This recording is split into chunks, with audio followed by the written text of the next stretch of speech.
Missouri, someone shot through the window of the home of Governor Boggs, hitting him in the back of the neck and head. Despite the severity of his injury, he survived.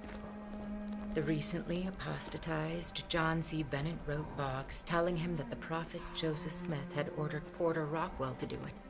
Joseph and Porter went into hiding for several months.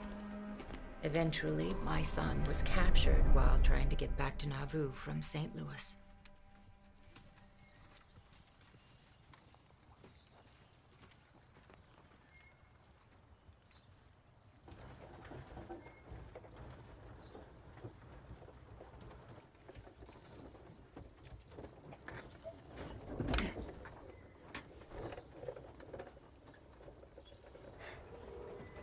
We knew we was gonna get you.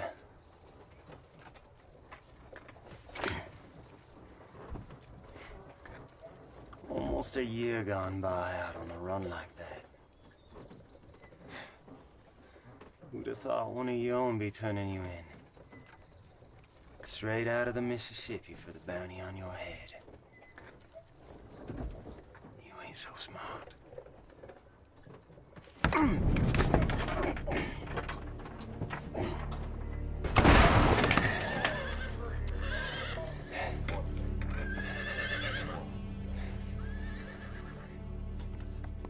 Think you can fix it? Well, this is what happened when you run against a tree. You know, we have it on good authority that Joe Smith has unlimited confidence in you. That you was able to tote him in a carriage or on horseback anywhere that you pleased. So why don't you tote him on out here, so that we may apprehend him, and you would be set free. Free to stay here in Illinois or even back to Missouri.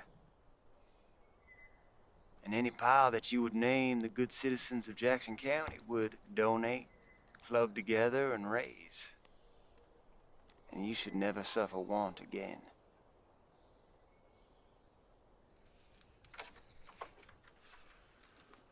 I should hold. As long as he's not driving. We'll be on the road shortly. I just got time. No, I'm fine. I'm fine, don't worry. Take off my irons. I will drive. Not a chance, Rockwell. I promise to get us there a lot safer than he will.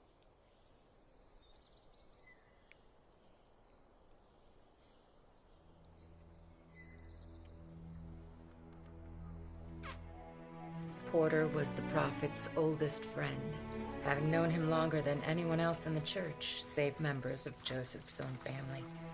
They had met when Porter was just 6 years old and Joseph 13. Joseph wrote in his journal that Porter was a loyal friend and his heart dearly loved him.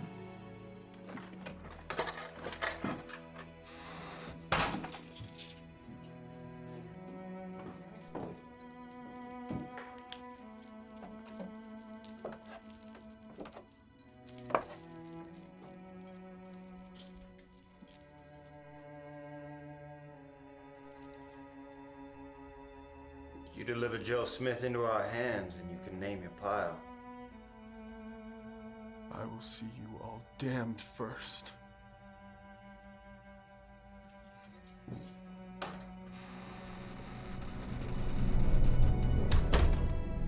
There seemed no human possibility of Porter Rockwell's deliverance.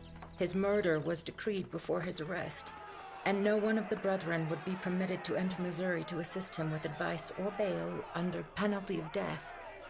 And yet, on the 15th day of March, the prophet publicly declared, "In the name of the Lord Jesus Christ, I prophesy that Orrin P. Rockwell will get away honorably from the Missourians." I will have order in my court, lest you will find yourselves removed from these walls and subject to a fine. Good. Now then, in the matter of the state of Missouri versus Orrin Porter Rockwell, how do you plead, sir?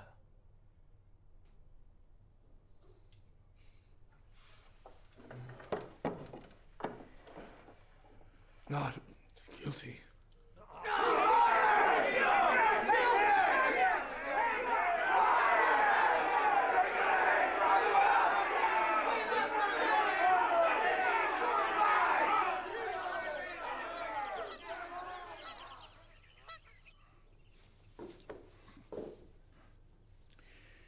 Mr. Donovan, gentlemen of the jury, I'd like to thank you all for your service in defending the rights and liberties that we all hold dear as citizens in this fine state.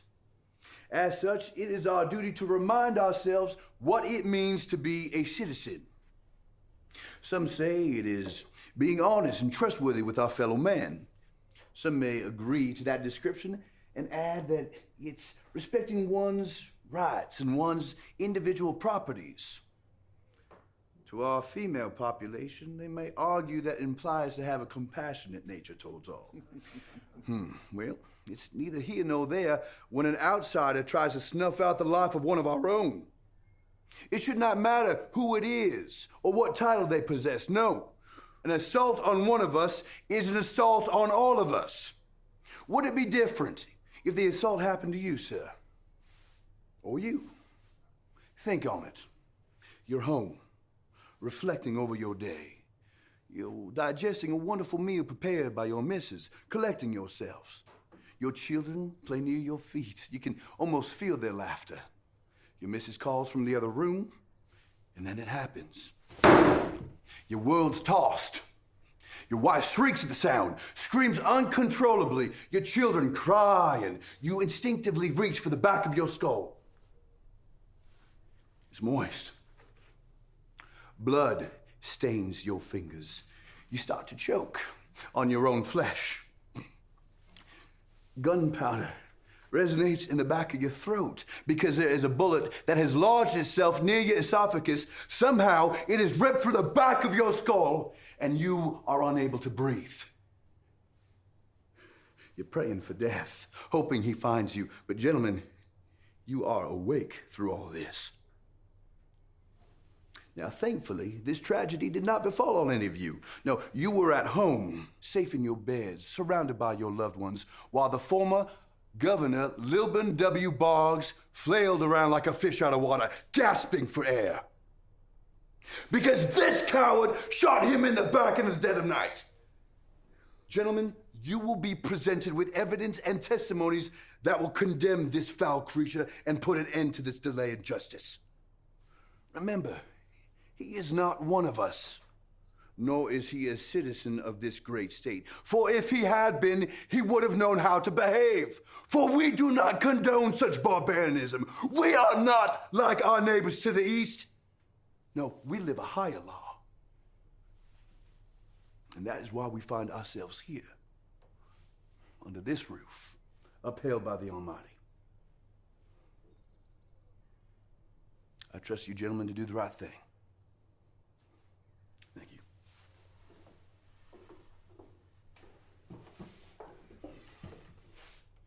I did not know who he was. He came to me inquiring after employment, told me his name was Brown. Is that man in the courtroom today? Can you please point him out for the court?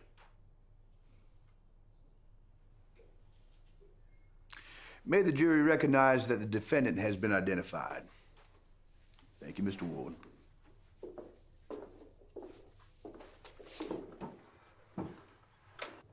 Was he a good worker? Sorry? Mr. Rockwell, or James B. Brown, as you grew to know him. Was he a good employee? Did he keep up, stay clean and sober, that sort of thing? No, the witness nodded positively. Was he honest, outside of not being forthwith of his name? As far as I am aware, he was good with training my horses. Do you know why he gave you a false name? No. Would you have employed him if you knew he was a follower of the Church of Jesus Christ of Latter-day Saints? What? A Mormon.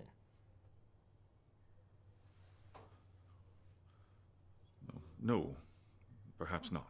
Yet he was honest and a hard worker. Yes. Thank you, Mr. Ward. I have no further questions at this time.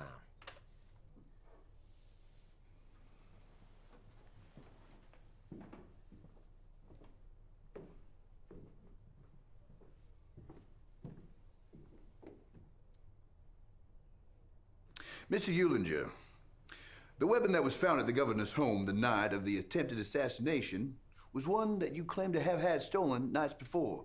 Is that correct? That is correct. Which was taken from your store. Are we going to object? No. I'll let him hang himself. It had been, that is correct. Is the thief in the courtroom now? Can you please point out the thief who stole the weapon and used it to shoot Governor Boggs? It was him, O.P. Rockwell. You're positive? Yes, I never forget a face. A German-made pepper box pistol stolen from your shop, used by O.P. Rockwell to shoot Governor Boggs? Objection, speculation. Sustained. No further questions, Your Honor. Mr. Eulinger, you stated the gun had been stolen. That is correct. When? When what? When was it stolen? Was it on a Monday or Thursday? Was it in the morning or evening? When exactly was it taken? Oh, I don't recall. You don't recall because you don't know, or you don't recall because you weren't there? Objection, Your Honor. He's badgering my witness. Sustained. Careful, Mr. Donovan. Yes, Your Honor. Mr. Eulinger, can you please tell the court why you initially accused a slave with the theft? I'm not sure what you mean. Do you know how to read? Objection. Withdrawn. Do you know what this is? Yes, that's an affidavit. Correct. I'd like to have this admitted as evidence, Your Honor. You see, it reads that your original statement to the sheriff was that there were 3 slaves in your shop, and one of them lifted the piece. That's correct. Hold on a moment. You briefly pointed at the accused as being the one who stole the gun. Well, now, you're just twisting my words around. On the contrary, I believe you may have just perjured yourself. No, I was mistaken before. But I recanted that statement, told the sheriff it had been one of Ward's boys. One of Mr. Ward's farmhands. Yes. I can never forget that look. Mr. Eulinger, are you sure it was this man, this long-haired, disheveled piece of dirt who stole your gun and later used it on Governor Boggs? Without a doubt. Well, I hope you're not used to recanting your statements, Mr. Eulinger. For Mr. Ward testified that at the time Rockwell worked for him, he kept a clean look about him. In fact, what you see here is the result of 9 horrific months locked away in a jail cell. I know what I saw. Do you? You're telling this court that you, individually, saw the accused in your shop with the gun. And careful now, you have already listed others originally with the theft. We wouldn't want you to perjure yourself, knowing that you may simply want to modify your testimony. So what's it gonna be, Mr. Eulinger?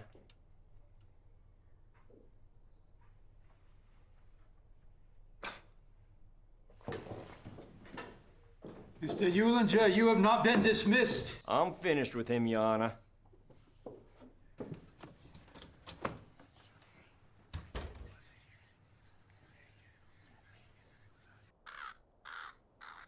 Can you explain to the court what happened the night of May 6th of last year? Of course. That was the night that Governor Boggs was shot in his home late that evening by a then unidentified assailant. Go on. When I arrived at the residence, there were several men and women looking to help wherever they could. Multiple physicians were attending to... Physicians with an S? That's correct. Like you said in your opening argument, a graphic scene had occurred and Governor Boggs had been declared dead. By the grace of God, somehow he survived the ordeal. And please continue. Now, there was a gun found by the tree line, which was just adjacent to the window through which the governor had been shot. We determined that was the weapon that was used in the assault. In your opinion, Sheriff Reynolds, as a man of the law and one who has sworn an oath to uphold the virtues of our laws, is the man who shot Governor Boggs in the courtroom today? Yes, he is. He's sitting right there. O.P. Rockwell. That's him. Objection, Your Honor. Speculation. Overruled. You may continue. Your Honor. Overruled. As you were saying? Well, we have it on good authority from the former city mayor of Nauvoo, Illinois, that Mr. O.P. Rockwell was carrying out an order from one Joseph Smith Jr., the Mormon Messiah. Objection calls for speculation. Overruled. That's hearsay, Your Honor. Overruled. This is clearly obstruction. Mr. Donovan, one more outburst like that from you, and you shall be held in contempt of court and fined $40.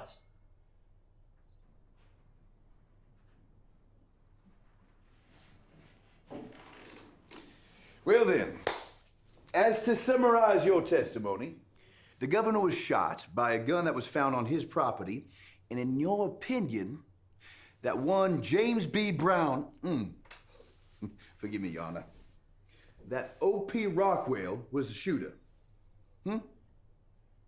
Why hadn't the accused been brought up on charges earlier? Well, of course, there were several suspects in question at the time. However, when it was learned that the accused was living in Independence at the time of the shooting under an alias James B. Brown, it became quite clear who the assailant was. Sheriff, is there any reason to falsify your testimony today? No, sir. Thank you, Sheriff. On the night of May 6th, you stated that when you arrived at the home, there were many people ministering to the family. Is it safe to say that you were one of the last ones, if not the last person to arrive? It's possible. And how much time had elapsed from when you were summoned to arriving on scene? I don't recall.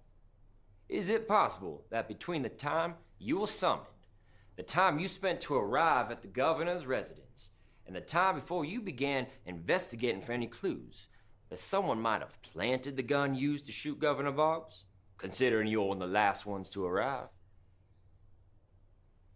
Seems like a lot of speculation. Your Honor? Answer the question, Sheriff. It's possible. And were you the one who found the gun? No, sir, I wasn't. I was handed the weapon. By whom? I don't recall. I find it interesting how both you and Mr. Eulinger don't seem to remember certain details in this case, but are crystal clear when pointing the finger at the accused. Objection! Withdrawn. Sheriff Reynolds, was it not Mr. Eulinger who handed you the gun? Objection! How is it that you don't recall crucial information? I don't know. Maybe he did hand me the gun. I don't know. There were a lot of people there that evening that were wanting to help. There were a lot of people there that evening that were contaminating the possible truth of your investigation. Sheriff, please tell me the state isn't after my client on hypotheticals and opinions. Earlier, a witness perjured himself in testimony, recanted on possible legal documents of which you worked, and continues to misunderstand what the truth is. Well, I wouldn't know much about that, now would I?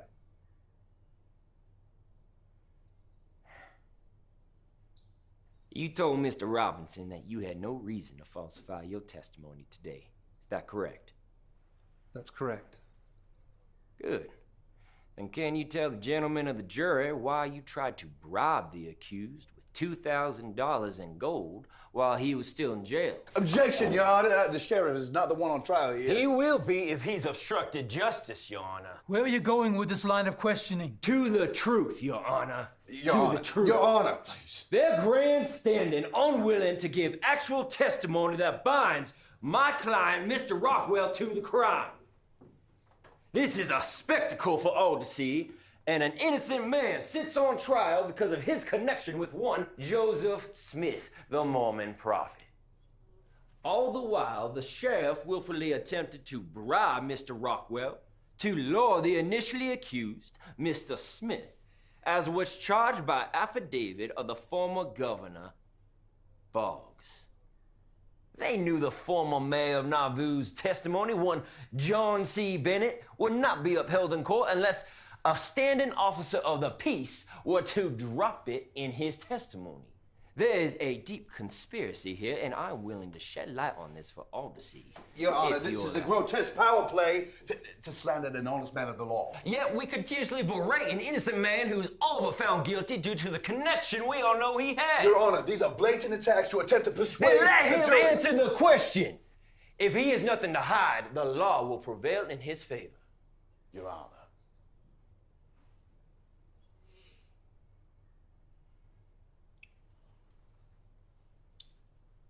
I'll allow it. You may continue with your line of questioning, Mr. Donovan.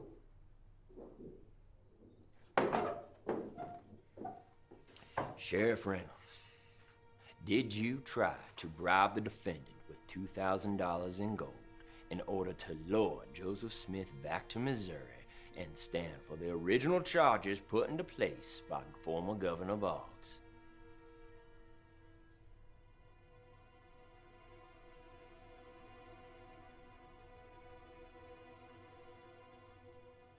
Your Honor? Answer the question.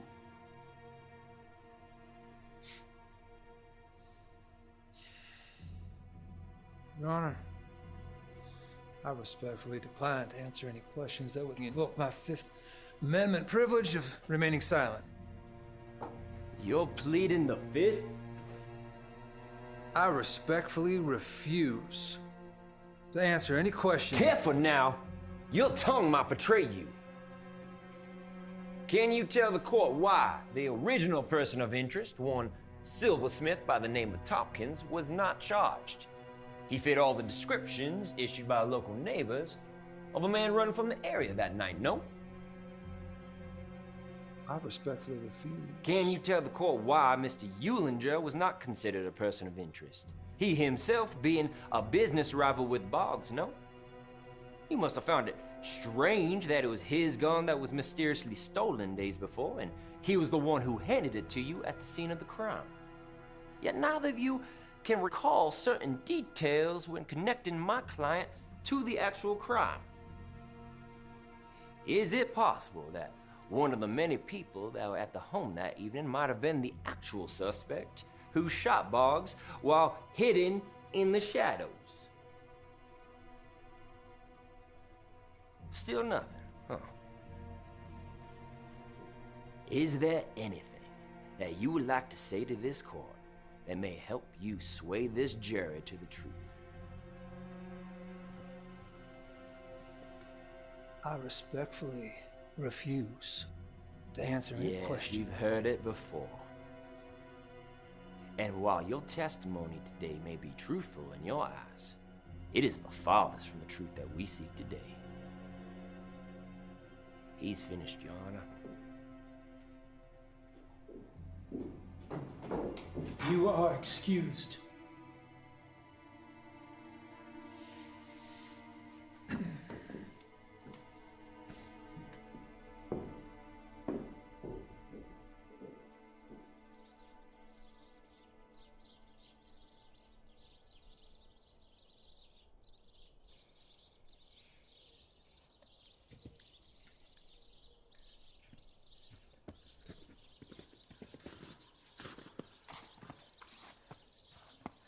I needed some air. Everything's gonna be fine.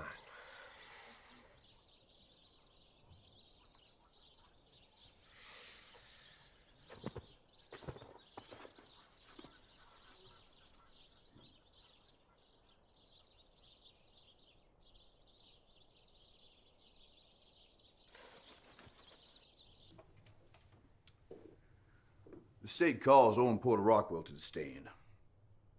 After 9 arduous months, Porter would have his chance to speak the truth. It was because of Joseph that he had this chance.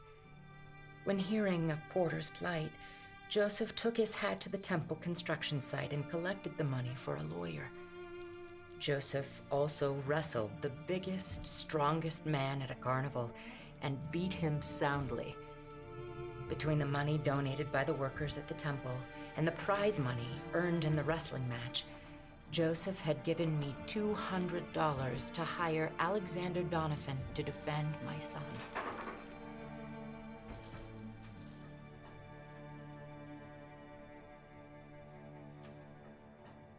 Mr. Rockwell, do you swear to tell the truth, the whole truth, and nothing but the truth, so help you God? I do. O.P. Rockwell. Or should I call you Mr. Brown? Or was it French? The name that you went by while on the run in St. Louis? Nope. How about Riley? The name that you gave the stage office while en route to Jacksonville. Withdrawn. Did you tell Mr. Ward your name was James B. Brown? I don't need to hear an explanation, O.P. A simple yes or no will suffice. Did you lie to Mr. Ward about who you were? Yes. See how simple that was? You've established that you are a liar. Let's move forward. How about the law? How about it? Have you ever broken it? Knowingly? Outside of lying to Mr. Ward? No, sir. Careful. You were under oath. Were you not held for the past 9 months in jail for the crime that we are here for now? I was. And did you not escape from jail for a time? Careful. We wouldn't want you to lie under oath. That'd be a whole new charge against you. I did.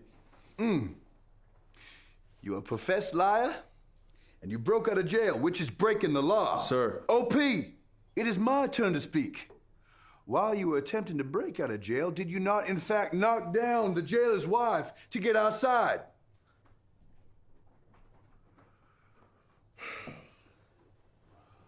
I'll take that nod as a yes. Well, we might as well add assault to your repertoire. But those are not things that you are on trial for. No, I simply wanted the jury to see the real you. Therefore, the next few questions, I hope you want to think about before answering. Have you ever fired a gun in the state of Missouri? Well, who hasn't? You find this funny? No. It is your neck that's on the line. So I ask again, have you ever shot a gun in this state? Yes. Have you ever shot at someone in the state of Missouri?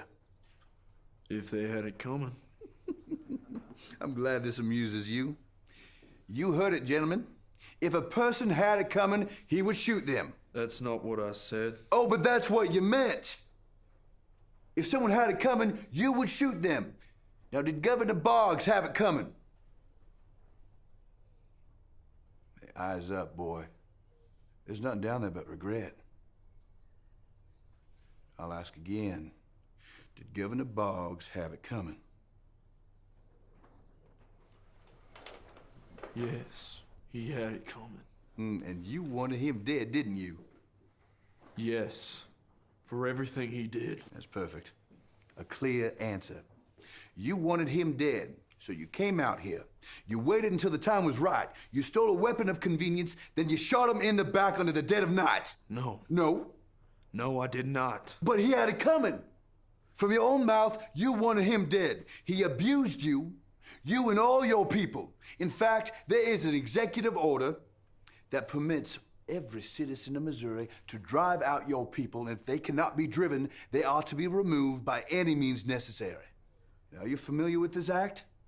Yes. And with all that the governor did and all that he has done, he had it coming, didn't he? Yes, he did. That's why you went out and shot him. No. Stop lying! You shot him in the back in the dead of night. You shot him. No! I have a witness that will testify that one Joseph Smith ordered you to execute that monster. Objection! Come clean, old pal. Badgering, Your Honor! You took it Your on. Honor! Yes! Say that again. Yes. He had it coming. Yes, I wanted him dead for everything he did. He ordered the death of many of my friends. You bet I wanted to watch him drown in his own blood. Wouldn't you?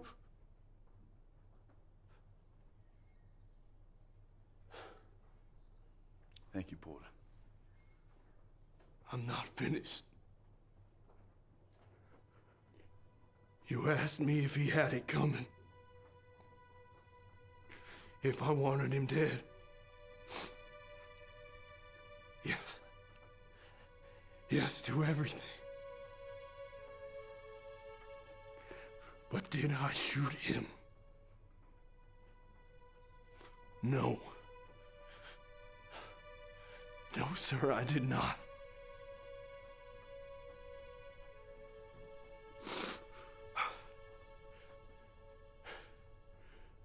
My wife, Luana, was 8 months pregnant with our 4th child. She needed to be near her family here in Independence. Now, I am a weak man, maybe. But I know, as most of you men do, that you do not trifle with a woman about to burst. So we came.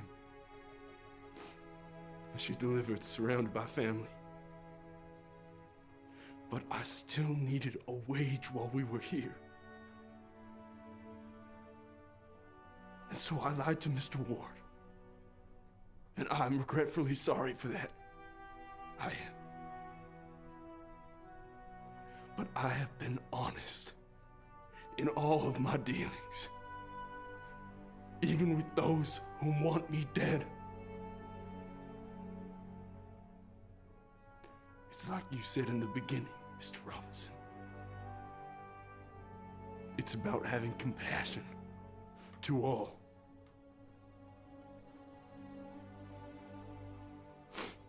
I did escape my jail cell. And I did collide with the jailer's wife on my way out. But I helped her up. I apologized. And made sure she was safe and uninjured before I left.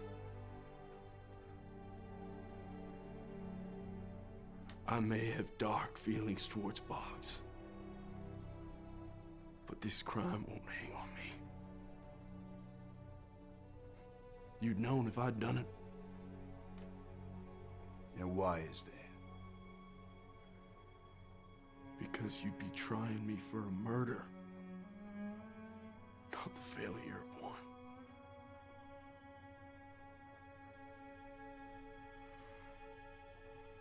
Mr. Robinson. One final question, Your Honor. Mr. Rockwell, is there anything you wouldn't say or do to protect your friend Joseph Smith? Objection, relevance. Sustained.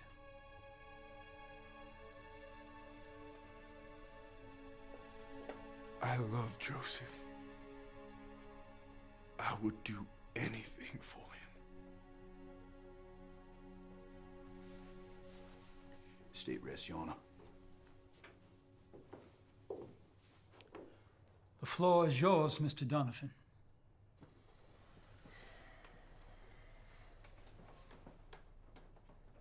You are owed a great apology. Mr. Donovan, are you ready to begin? Your Honor, at this time we request an immediate acquittal of all charges levied against the accused. On what grounds? The state has failed to show any burden of proof tied to my client. The testimonies of witnesses are riddled with half-truths and the evocation of silence. Does the accused detest the governor? Yes. Then when have feelings been substantial for hanging a man? The accusations levied against my client are without weight and full of speculation, and as Mr. Robinson said, as a citizen of this state, I feel it is my duty to serve in the right and ask for an all-out acquittal of all charges against the accused, Mr. Orrin Porter Rockwell. Mr. Mr. Robinson, does the state wish to offer a rebuttal? The state lacks sufficient evidence to object the defendant's claims. Though, we would like to remind the court of the jailbreak that happened while the accused was awaiting trial. So noted.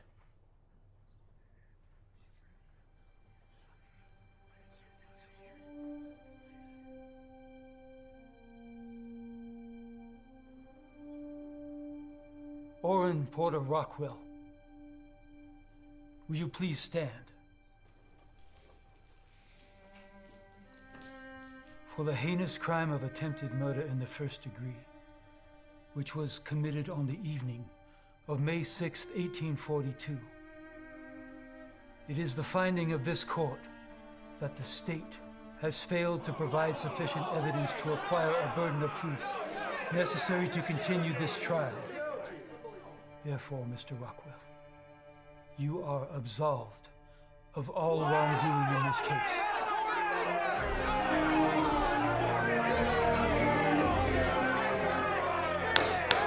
Order! Order in this court. However, the state is correct that Mr. Rockwell did flee the jail while awaiting this trial, and for that he must be held accountable. As for your sentence, you will be swiftly returned to the jail from which you came for the long duration of 5 minutes.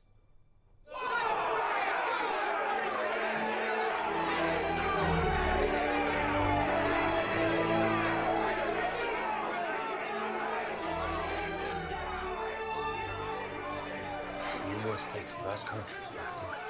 Do not travel by any road unless it's during the night. There be apt to follow you and take you. It's not much. This is enough. Thank you.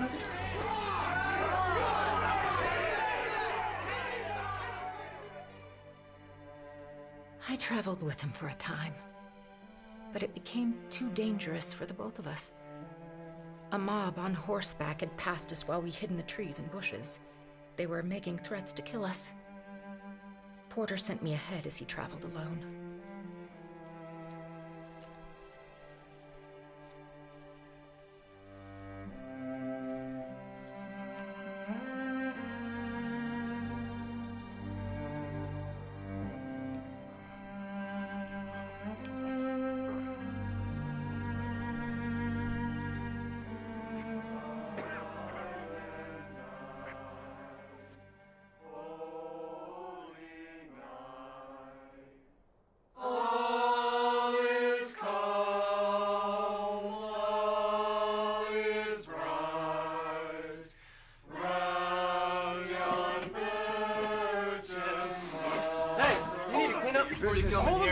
Hands off me! Hold back now. Get rid of that foul-smelling Missourian.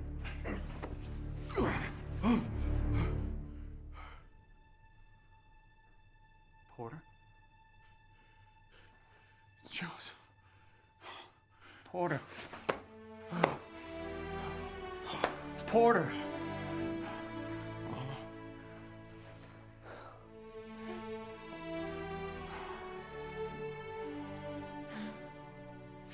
The prophet requested him to relate his 9-month ordeal. With great compassion for his sufferings, the prophet pronounced upon Porter the famous blessing and promised him in absolute and unmistakable language that as long as he was true and faithful to his covenant, to the church, and to his God, that no bullet or blade would ever harm him. As a token of his acceptance of this promise, he was never to cut his hair again. This was a sacred and solemn pledge, and one that would change Porter's life forever. Joseph's earlier prophecy that Porter would be honorably released from jail had been fulfilled. Porter was home.